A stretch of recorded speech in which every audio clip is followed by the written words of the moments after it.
Picture this. You are a pirate. You have plundered dozens of ships, ruled the waves for years, and cheated death more times than you can count. But tonight, alone in your cabin, something slides under your door. You pick it up. It is a plain, round piece of paper, and on one side of it, someone has smeared a circle of black. Your blood runs cold. You know instantly that there is nowhere left to run. This is not just a piece of paper. It is a death sentence, issued not by a judge or a king, but by your own men. We have all heard of the black spot from Treasure Island, but did real pirates ever actually hand each other this chilling little note? And if they did not, what did they use instead to destroy a man's nerve without ever raising a sword? Today, we are digging into the real origins of the black spot and the far stranger, far darker psychological warfare that pirates waged against each other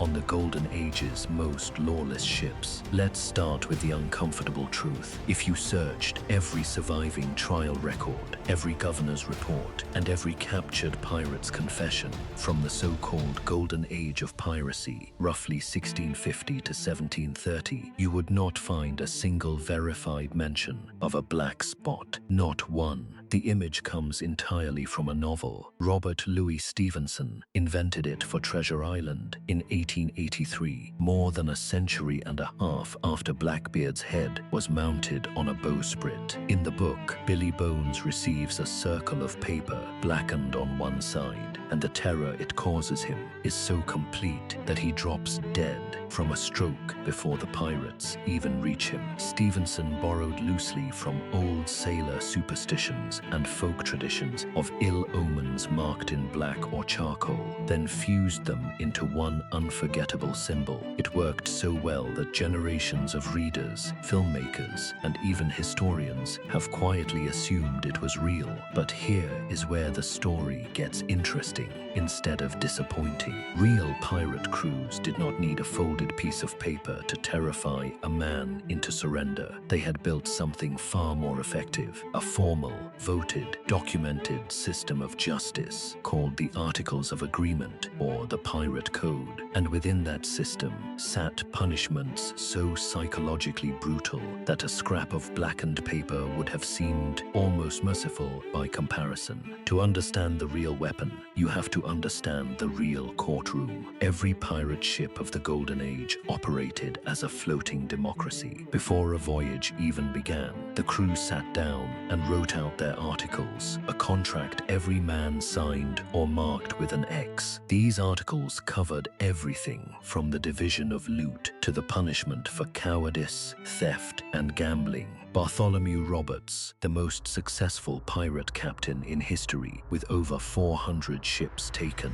ran his ship under 11 such articles. Every man got an equal vote. Every man knew exactly what would happen to him if he broke the rules. There was no ambiguity, no secret verdict slipped under a door. The threat was written down, read aloud, and agreed to by every man on board before he ever swung a cutlass. This is where the real psychological warfare begins. A folded paper with a black smear relies on mystery and dread of the unknown. The Pirate Code relied on something far more effective, certainty. Every man on a pirate ship lived knowing precisely what awaited him. If he stole from the common stock, if he brought a woman aboard in secret, if he deserted his post in battle, or if he lost his nerve during a boarding action, that certainty was the weapon. Fear of the unknown fades. Fear of an inevitable, unanimous, and already agreed upon punishment does not. Pirates did not need to whisper a threat. They had already voted on your fate before you even did the thing that would trigger it. The centerpiece of this system was Marooning,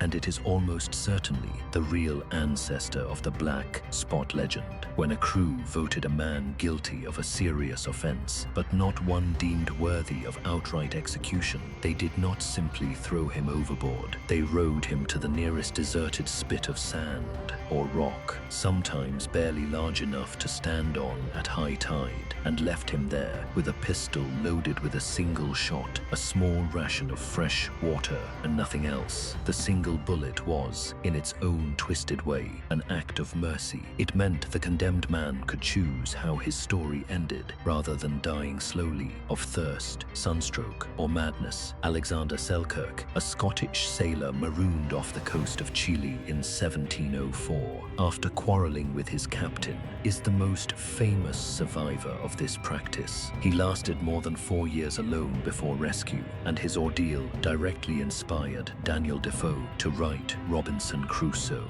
Selkirk was the extraordinary exception. Most marooned men were dead within weeks, driven mad by isolation, long before starvation finished the job. Now think about what marooning actually did to a crew's psychology, not just to the man being punished. Every sailor aboard watched it happen. They rowed the boat, they handed over the pistol, they sailed away and watched the island shrink on the horizon, knowing exactly what was happening to their former shipmate as the days passed. That collective memory sat inside every man's head for the rest of the voyage. It was not a symbol slipped under a door. It was a living memory of a man screaming for water on a sandbar, replayed every time someone considered breaking the code. That is far more psychologically corrosive than any piece of paper could ever be. Pirates also weaponized something modern psychologists would recognize instantly: the certainty of unanimous social rejection. On a Royal Navy ship, punishment came from above, from an officer class the common sailor often despised. A flogging ordered by a captain could be resented, even quietly hated, without destroying a man's sense of belonging. But on a pirate ship, punishment came from your own brothers, the men you had crossed oceans with, split treasure with, bled beside. When Bartholomew Roberts' articles condemned a man to death or marooning for cowardice in battle, that verdict came from a vote of his own messmates. There was no external authority to blame, no king's officer to resent. The crew itself unanimously was saying, "We no longer consider you one of us." For men who had often fled the Royal Navy or merchant service, specifically because they craved belonging and fair treatment, exclusion by their chosen brotherhood was a wound that cut far deeper than physical pain. This is the real engine behind the black spot myth, not a mysterious token, but the crushing psychological weight of being unanimously condemned by the only family you had left in the world. There is also strong evidence that pirate crews used more subtle, symbolic warnings long before matters reached a formal vote, and these are likely the real seeds of Stevenson's invention. Crews were known to leave small, silent signs for a captain or officer who was falling out of favor, an unusual object placed near his belongings, a whispered nickname that spread through the ship, a sudden and pointed silence when he entered a room. Captain Edward England of the Indian Ocean found himself first isolated this way, then formally voted out and marooned in 1720 after he showed mercy to a captured merchant captain against his own crew's wishes. Before the formal vote ever happened, England would have felt the temperature change aboard his ship, the conversations that stopped when he walked past, the eyes that would not meet his. That slow, silent build-up of dread, followed eventually by a formal and final verdict, is almost certainly what folk memory compressed a century and a half later into the single dramatic image of a black spot appearing under a cabin door. The Jolly Roger itself deserves mention here too, because it shows pirates understood psychological warfare as a science, not an accident. The skull and crossbones was never meant primarily for pirates to identify each other. It was a message aimed outward at merchant crews on the horizon. Pirates wanted their target ship to surrender without a fight, because a fight damaged the cargo, cost pirate lives, and wasted time. A black flag raised at a distance told a merchant captain exactly what would happen if he resisted, and a red flag, in the older tradition, signaled no quarter would be given at all. Many merchant crews surrendered the moment they recognized the flag, never firing a shot. That is psychological warfare functioning exactly as designed. Victory achieved before a single cannon fires, purely through the certainty of consequence. Compare that outward-facing terror to the inward-facing terror we've been describing, and you start to see the full architecture of how pirates controlled behavior without needing anything as crude as a magical cursed note. Outward, the flag; inward, the code, the vote, the marooning, the silence. Every layer relied on the same principle: remove uncertainty and let the mind do the rest of the work. A threatened man who does not know what will happen to him can hope. A man who knows exactly, precisely, unanimously what will happen to him has nothing left to hope for. That is a far crueler and far more effective weapon than any piece of blackened paper, and it is why real pirate crews rarely needed anything like the black spot at all. There is one more layer worth examining, because it shows just how formalized this psychological system became. Some codes, like that of Captain Edward Lowe, one of the most feared and cruel pirates of the era, required a full crew vote even before torturing a prisoner. No prisoner was to be tortured without the consent of the quartermaster and a majority of the crew. Even a captain infamous for cruelty could not act purely on impulse. This tells us something crucial. Pirates did not fear chaos. They feared unaccountable power. Every act of violence, every punishment, every marooning had to pass through the same machine of collective agreement. That machine, slow and procedural as it sounds, was, in practice, a constant, low-grade psychological pressure on every single man aboard. You were never being threatened by one angry captain who might change his mind by morning.